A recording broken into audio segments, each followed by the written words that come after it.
ನಮಸ್ಕಾರ. ಚಿನ್ನದ ದರದಲ್ಲಿ ಇಂದು ಮತ್ತೆ ಏರಿಕೆ ಕಂಡುಬಂದಿದೆ.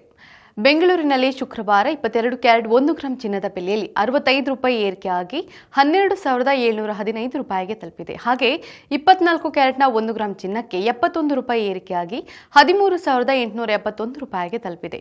ಇನ್ನು 22 ಕ್ಯಾರೆಟ್ನ 8 ಗ್ರಾಂ ಚಿನ್ನದ ಬೆಲೆ 1,01,720 ರೂಪಾಯಿ ಬೆಲೆ ಬಾಳಿದ್ರೆ 10 ಗ್ರಾಂಗೆ ನೀವು 1,27,150 ರೂಪಾಯಿ ಮತ್ತು 100 ಗ್ರಾಂಗೆ 12,71,500 ರೂಪಾಯಿ ಪಾವತಿಸಬೇಕು. ಹಾಗೆ 24 ಕ್ಯಾರೆಟ್ನ 8 ಗ್ರಾಂ ಚಿನ್ನದ ಬೆಲೆ 1,38,710 ರೂಪಾಯಿ ಬೆಲೆ ಬಾಳಿದ್ರೆ 10 ಗ್ರಾಂಗೆ ನೀವು 1,38,710 ರೂಪಾಯಿ ಹಾಗೂ 100 ಗ್ರಾಂಗೆ 13,87,100 ರೂಪಾಯಿ ಪಾವತಿಸಬೇಕು. ಇನ್ನು ಬೆಂಗಳೂರಿನಲ್ಲಿ ಬೆಳ್ಳಿ ದರದಲ್ಲಿಯೂ ಏರಿಕೆ ಕಂಡುಬಂದಿದೆ. 1 ಗ್ರಾಂಗೆ 249 ರೂಪಾಯಿ ಇದ್ದರೆ 10 ಗ್ರಾಂಗೆ 2,490 ರೂಪಾಯಿ ಮತ್ತು 1 ಕೆಜಿಗೆ 2,49,000 ರೂಪಾಯಿ ಪಾವತಿಸಬೇಕು. ನಿತ್ಯದ ಬಂಗಾರ ಮತ್ತು ಬೆಳ್ಳಿ ದರ ಗಮನಿಸಲು Vishwavani TV special YouTube channel subscribe ಮಾಡಿ.